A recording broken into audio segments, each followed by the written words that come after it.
All right, we're talking here with Brendan Hare from Working to Wisdom. Thank you for joining us, Mr. Hare. We appreciate it. Thank you for having me. So where did this idea first come from? Well, Joy, the idea came from the sponsors of the national news. Every night I would watch that national news, and the sponsors would then come on and tell me that within a few years I was going to be feeble, I was going to be confused, and worst of all, I was going to be cute. And none of that rang true with me. Brendan Hare, a retired trial attorney, set out to see how seniors and retirees lived, felt, and most of all, did they find fulfillment in later years. His book, From Working to Wisdom, is divided into 11 parts, highlighting all aspects from creativity to community, service to sports. Hare interviewed a former professional baseball player, a Stanley Cup winning hockey player, a priest who still teaches at Georgetown University. What do you say to a person, though, who says, well, getting older can be scary, your mind, your body, it's changing? Well, of course, look, aging is both a physical phenomenon, and it's a natural one, but it's also a psychological and spiritual phenomenon. To the extent it's psychological and spiritual, you know, you have the ability to control the quality of it, the direction of it, and the shape of it. Retirement doesn't mean slowing down. Many continue to find another career later in life. It seems a lot of employers look for younger and cheaper. Oh, sure. That is true. That is true. Ageism is a huge problem in society.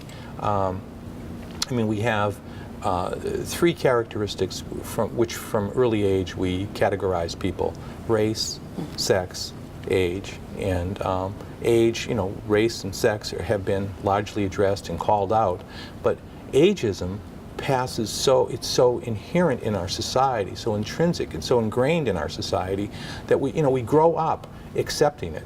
But, you know, you get to be 50 and bang, all of a sudden people are treating you differently. Hare introduces us to Louisa, a writer from New England who moved to Paris after college to pursue her passion and found love along the way.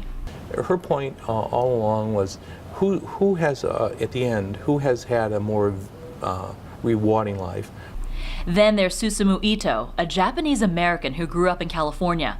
He saw discrimination firsthand against his parents and himself, but proudly fought for the United States during World War II.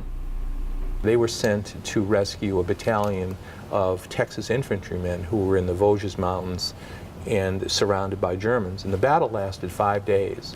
And there were 800 casualties in the battle. And it was only broken, the siege was only broken on the last day when 371 men went up a hill, and only 25 came back uninjured and alive. And Seuss was one of those. And he told me, and this is obviously stuck with me, that from that day forward he resolved he would only do things that he enjoyed in life.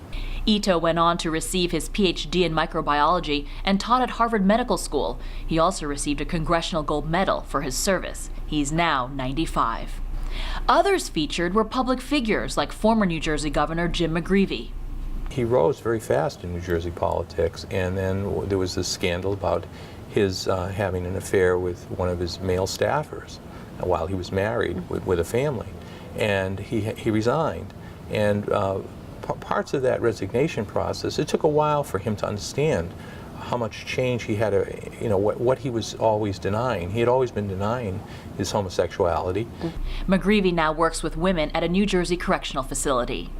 But what is your advice to people who are trying to understand change and how to deal with it? You should decide what you want and pursue that.